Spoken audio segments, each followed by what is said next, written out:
Good evening. I'm Jacob Smith reporting from the SMC News Desk. In the 700th block of North 9th Street, 9 bullet holes were found in the front door of an apartment occupied by an 85-year-old man in Salina. He is hard of hearing and did not know when the incident took place, but estimated it was between April 26th and April 30th. A subject was able to pry open the back door at the ISIS Shrine office on East Diamond on Thursday between 2 a.m. and 7:30 a.m. The total loss with damages is estimated to be valued at $25,000. Stolen was a public address system, then a second subject entered the scene. The two took an iPad, gift cards, a liquor, another PA system, a security camera raffle ticket, a cell phone, and other items. Officers were sent to Olivia's Park at 301 Center Street after a man was reportedly screaming and waving a gun around while a park was occupied with multiple children with their parents. When officers arrived, they were sent to a home nearby and found a Terry Anderson, who was a 56-year-old Salina resident who appeared to be under the influence of alcohol. He was taken without incident and was arrested on disorderly conduct and hostile demonstration with a weapon. Officers were sent on Friday to 10th Street a quarter till midnight, where Lance Elgood, a 49-year-old man of Salina, was found in a driveway of a residence suffering from severe lacerations to his abdomen and left forearm. He was also incoherent, but transported to the Salina Regional Hospital, where he is expected to recover. Witnesses were able to help officers locate Matthew Halpane, a 32-year-old of Salina. He was taken into custody and is facing charges of aggravated battery, interference with law enforcement, possession of marijuana, possession of paraphernalia, and drug tax stamp. Upon receiving a search warrant, officers also found an approximately 12-inch kitchen knife, which could have been involved in the injuries. Now for a look at Kansas news. State lawmakers returned to Topeka today for the last part of the legislative session, and they still have several big issues on the table, including pay raises for state workers. Governor Laura Kelly's original Kansas budget plan asked for a 2.5% pay raise for state employees at a cost of tens of millions of dollars. Lawmakers are divided over what to do, so they've left it until the last minute. Some legislators say that giving state workers a raise is a matter of respect and also increases rates of employee retention. But opponents say the state is struggling to recover from a year of the pandemic, and that this is not the time for a pay raise. Lawmakers will also have to pass a bill to fund the state schools. They also worked on a slate of possible overrides of Governor Laura Kelly's vetoes, including her veto of a bill that would lower the age of a concealed carry gun permit and another banning transgender athletes from participating in girls' or women's sports. Kansas's highest court has upheld a law bearing so-called wrongful birth lawsuits against doctors, in a case which a couple sued because they weren't told of serious fetal defects until after an abortion could have been obtained. The state Supreme Court ruled Friday against the parents of a girl born with a severe brain abnormality who said they would have opted for an abortion known they of her medical problems months before her May 2014 birth. Kansas's highest court has upheld a law barring so-called wrongful birth lawsuits against doctors in a case which a couple sued because they weren't told of serious fetal defects until after an abortion could have been obtained.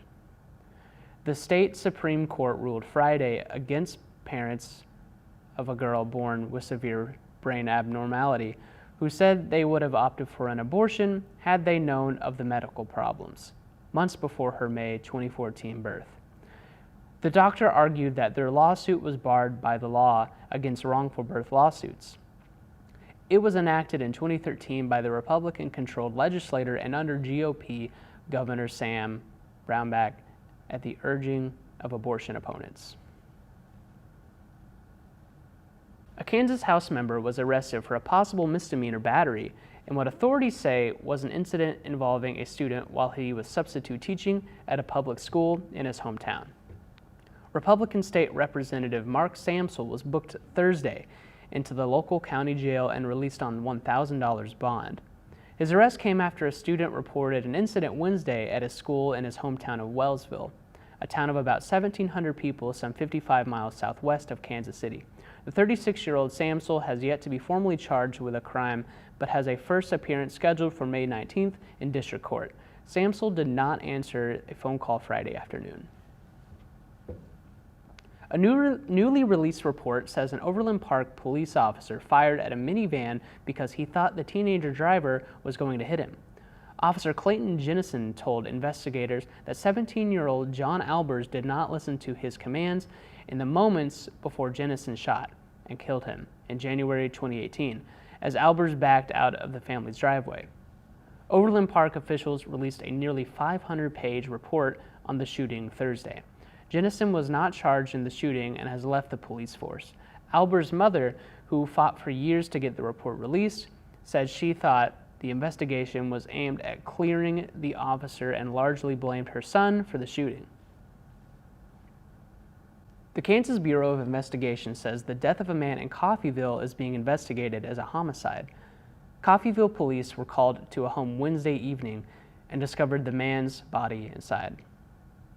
The KBI said it will take some time to identify the victim because of the body's advanced state of decomposition. The agency did not say how he died. Authorities said 37-year-old Jennifer Garnett of Coffeyville was arrested Friday in a connection to the case. She was booked into jail on possible charges of burglary, theft, forgery, and criminal use of a credit card. The KBI did not explain her possible connection to the death. A second person has been arrested in a deadly Wichita apartment complex shooting, and police are looking for a third. The Wichita Eagle reports that an 18-year-old Brecklin Isabella Elliott of Wichita was booked into the Sedgwick County Jail on Thursday night of suspicion of first-degree murder in the death of 17-year-old Eric Stokes. Another teen was also injured in last week's shooting at Morgan's Landing Apartments. Police said that 5 people were inside the apartment when 3 masked subjects forced their way inside. The 5 people were in the bedroom and the suspects began firing, police said.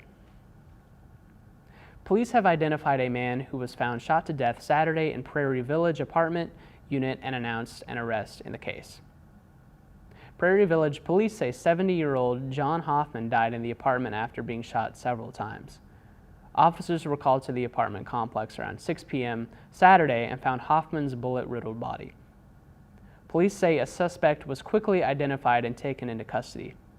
Police have not released the name or the person arrested of the given motive for the shooting. A judge refused to reduce the $1 million bond for a man charged in the 2016 killings of a man, woman, and an unborn child at a Topeka apartment complex. Shawnee County District Judge Bill Osmond rejected Yanez Sanford's request for his bond to be reduced to $500,000 on Friday. Osmond said $1 million bonds are typical in murder cases. Osmond also rejected a motion to have Sanford moved to a different jail for his safety because there was no evidence that he was in danger at the Shawnee County facility. The 38-year-old Sanford has been charged with the shooting deaths of 23-year-old Dominique Ray, 20-year-old Cameron Schroeder, and her unborn child. Now for a look at the 3-day weather forecast. Tonight, rain and thunderstorms are likely before 2 a.m., then a chance of rain. Cloudy with a low around 47, breezy with a north wind 15 to 21 miles per hour with gusts as high as 29 miles per hour. Chance of precipitations around 60%. Tuesday, mostly cloudy, then gradually becoming sunny with a high near 64. North wind 13 to 16 miles per hour with gusts as high as 24. Tuesday night, mostly clear with a low around 40. North wind 8 to 13 miles per hour becoming light and a variable in the evening. Wednesday, a 20% chance of showers after 1 p.m., partly sunny with a high near 66. Calm wind becoming southeast to 5 to 8 miles per hour in the morning. Wednesday night, a 20% chance of showers and thunderstorms before 1 a.m. Partly cloudy with a low around 44. South wind 5 to 7 miles per hour becoming light and variable. Thursday, it's looking sunny with a high near 69, and Thursday night, mostly clear with a low around 46. I am Jacob Smith reporting from the SMC News Desk. Thanks for watching.